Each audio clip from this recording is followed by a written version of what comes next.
So one thing about finesse drop shotting, I mean, the word drop shot or the technique drop shot started really as a finesse technique and then quickly grew just to be covered in everything. I mean, power shotting, Texas rigging big worms with big hooks and heavy tungsten and dunking it into weeds.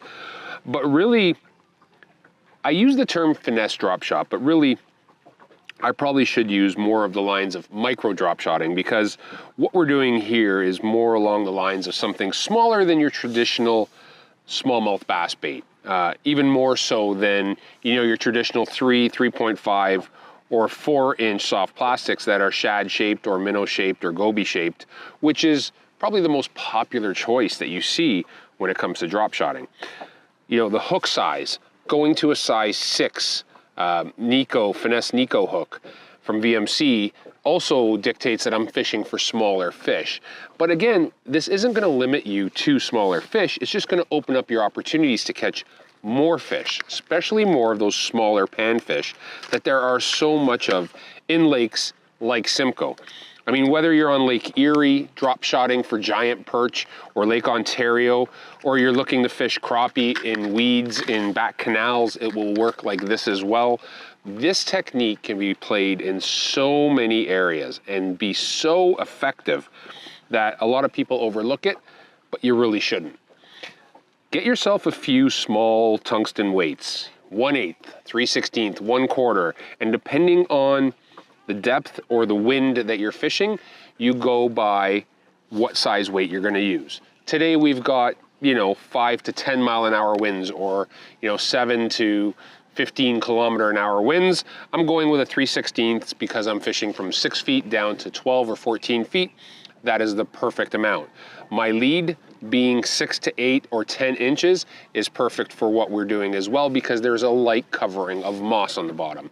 And then we talked about the baits. I'm gonna try changing colors now. I'm gonna go to a golden shad rather than I was using prism shad, and we'll see if that helps as well. But really, micro finesse drop shotting is a technique that will catch you numbers every time you use it.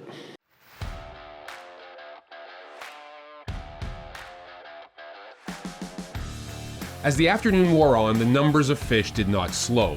Yellow perch, rock bass, and smallmouth bass, all inhabiting the same areas, kept us extremely busy. Got it. Big one, big one. That's the one. Big fish. Whoa. Again, those light rods don't mean that you're gonna be hurt by anything. It's just, you gotta take your time. Back your drag off, go nice and easy. It's a nice fish, not a giant, but it's a beautiful fish. And just a perfect example of why, you know, micro drop shotting or finesse micro drop shotting is a viable opportunity for so many things. I mean, numbers of fish, variety of fish, everything you could ever want.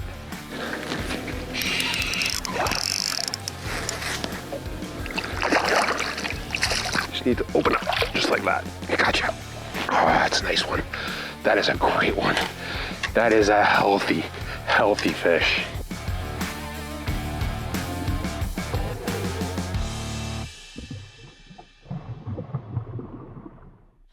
Now, when it comes to my electronics setup at the front, what I have set up here is really to keep me both on the contour lines, but also seeing what's ahead of the boat.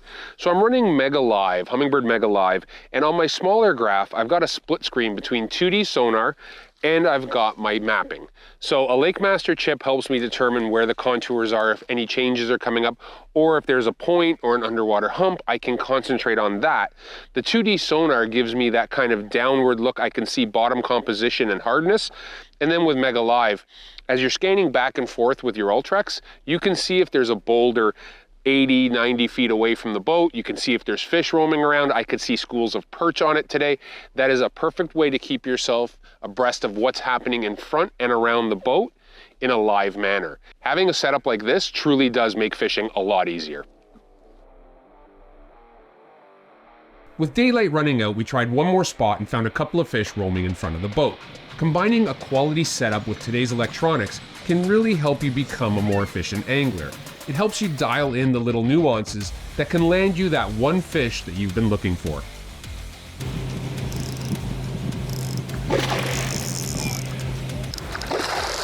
Oh yeah.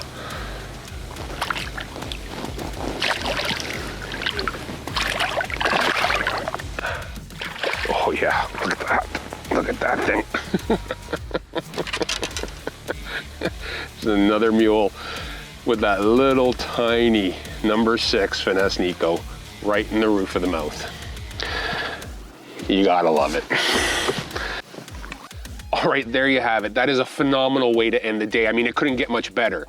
We've caught a ton of fish today, between the rock bass, the perch, and the smallmouth, and really doing one thing. We targeted water from 12 or 14 feet of water to 5 or 6 feet of water, and it has been incredible.